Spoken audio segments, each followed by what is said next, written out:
Always been fascinated by all your historical references in your stories, and I'm just wondering if you could elaborate a little more on what kind of a processes you use as a writer, or what kind of methodology you use in collecting information that is of historic relevance to your books. Well, I've always loved research, and I've always loved reading history, and I read it every day. I mean, it's what I read for pleasure, is history and biography.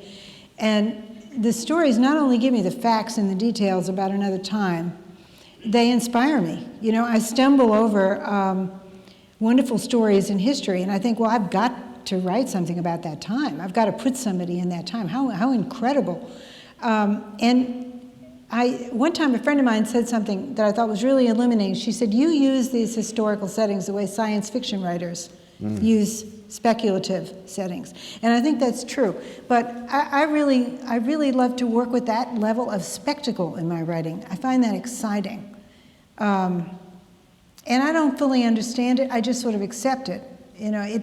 One thing that I'm very proud of is that usually my historical facts are accurate. That the costumes are accurate, the speech is an illusion. You're not really writing what somebody said in 1200 AD. You're writing what maybe they sounded like to themselves in 1200 AD or someone else.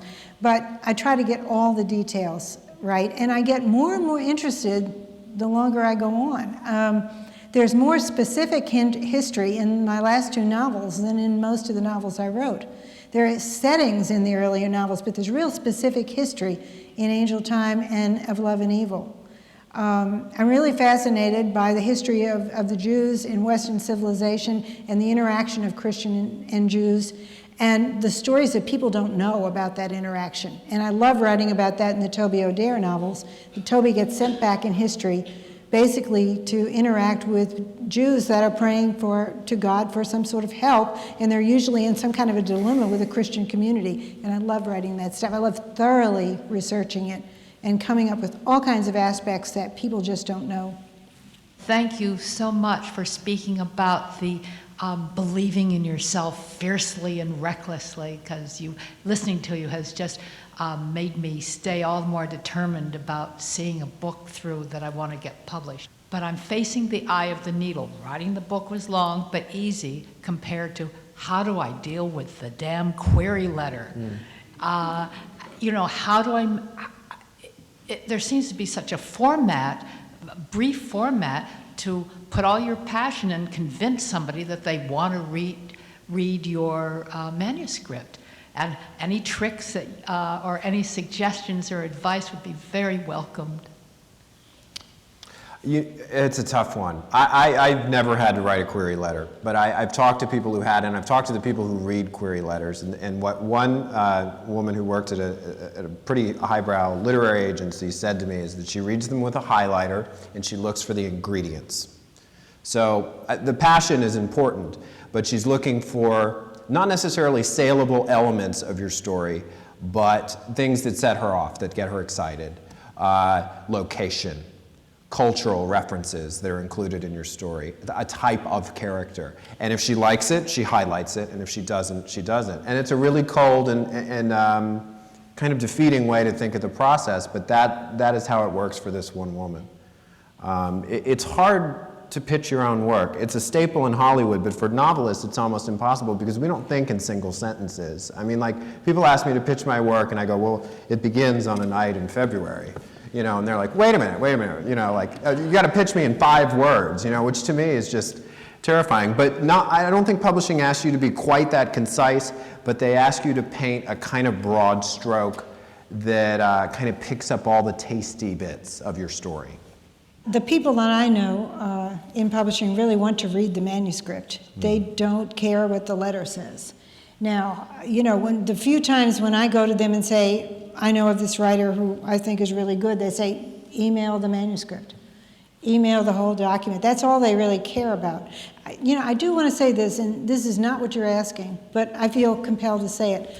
I don't think it's any harder today than it ever was to break in. Really? I think it's always been hard. We sat around in the 60s talking about how impossible it was. Books cost too much, people weren't buying them anymore, nobody wanted to spend what a new first novel costs. You had to know somebody. It was difficult. They didn't read your stuff. They dismissed you. We were just as discouraged. We felt just as excluded, just as outside, just as desperate.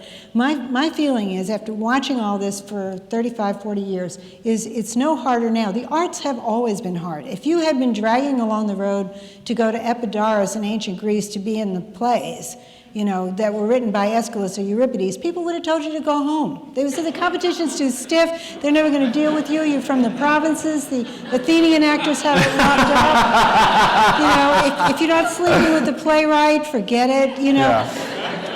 Your voice is no good, you look funny, you're short, you know, all of the stuff that they tell you now about breaking in. But the people I know in publishing are as hungry as they ever were for new voices, new ideas, to be blown out of the water, to have new books, and so forth and so on. I think this is really true. And when you go into a television studio or a television network office to pitch a story, all those people sitting at that table really want to be blown away by your pitch. They want it to be the one that will be the next top-rated show. They really do want that. And you can feel that.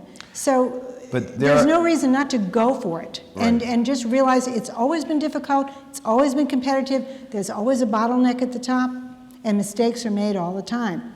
And just keep going. And right now there are some changes taking place in the delivery system. And it's easy to confuse a conversation about those changes with the place of literature in society, and we shouldn't do that. There are some real things happening. The mid-list is shrinking at publishing houses It's across the always country. shrinking. And it's shrinking Do you really, think anybody Mom, ever it's said- really shrinking. I mean, it's like Did there are... anybody ever want to say, I want to be a mid-list writer? Whoever, No, but they used you to know. end up on the mid-list, and now there's nowhere for them to end up. They're ending up with their Okay. contracts canceled. It is a real thing that's happening, and it's okay to talk about that, but I think it's happening in large part because there are these changes in the delivery system taking place. We don't know what the role of ebooks are going to be, and it's made things very uncertain for people whose work isn't a surefire marketing success. It's true. I'm sorry, I gotta say, it's going on out there. You know, Borders is now hovering on the brink of bankruptcy. Things are changing, and we don't know where the chips are gonna fall. But we do know that writers are getting book deals after publishing books themselves as ebooks and selling startling numbers of copies. We know that the game is not necessarily being played in exactly the same way anymore, so there is opportunity out there. So I essentially agree with you, don't give up. You know, look at the playing field and look at the new opportunities and go for those, and let go of the stigma that may exist around many of them. Yeah, I think all that's true. Yeah. I was just wondering, for me, I don't have a lot of time to read, so my wife introduced me to audiobooks. And I have a job where I'm alone a lot of the time of the day, so I listen to them all day long. Do you think that helps with the media of people getting more into the books? I'm not sure I understand the question. Like, do I think the audiobook is a good thing? Do audiobooks draw people into the real book, yeah. I think? Oh, absolutely. I mean, anything that gives people a taste of the experience of books, I think, is a really good thing. And there are a lot of people listening to audiobooks on the road. You know, you go into a truck stop in Florida, and you can find all kinds of sophisticated audiobooks on the racks for the truck drivers to buy. And if that gives them the experience of an author and stories, I mean, that's a wonderful thing. It's the same with Kindle, with ebook. You know, people who are coming to literature through Kindle and ebook that maybe wouldn't have come any other way, and they get to love books. And it's the same with, as you mentioned, with television shows and miniseries. People buy the books after they see the program. Or they watch a show like Bones and they see that it's based on a series of books and they want to read those books. So I think all of that is part of the experience. I don't think authors or publishing ever gains anything by rejecting any new technology. You know, all technology can broaden the audience for literature. It's very important to embrace that technology and to work with it. We have to get to people where they are. Like any product, we have to reach people where they actually are. And if it's not given that they're going to be walking through a Barnes & Noble next week or an independent bookstore, we have to get them in their cars or on their handheld devices. It's just a reality of the business, I think. You know, and it's a good thing. One time I opened a 6-pack of Coke in our apartment in Florida, and there was an ad in that Coke done by Jane Friedman at Harper for a new novel. And I thought, how incredible, you know? I mean, Yeah. I couldn't believe it. I mean, this is Coke being sold in Navarre Beach, Florida. It was weird. And I so admired Jane for that. I don't know how the novel did. I should have asked Jane, how did this novel work out, you know? But I Some thought- kid named Tom Clancy, I don't know. Yeah. No, it wasn't Tom Clancy. Well, I think that's all the time we have. Thank you, Ted, for hosting us tonight. Thank you very much. That was a wonderful Thank you evening. very much. Thank you.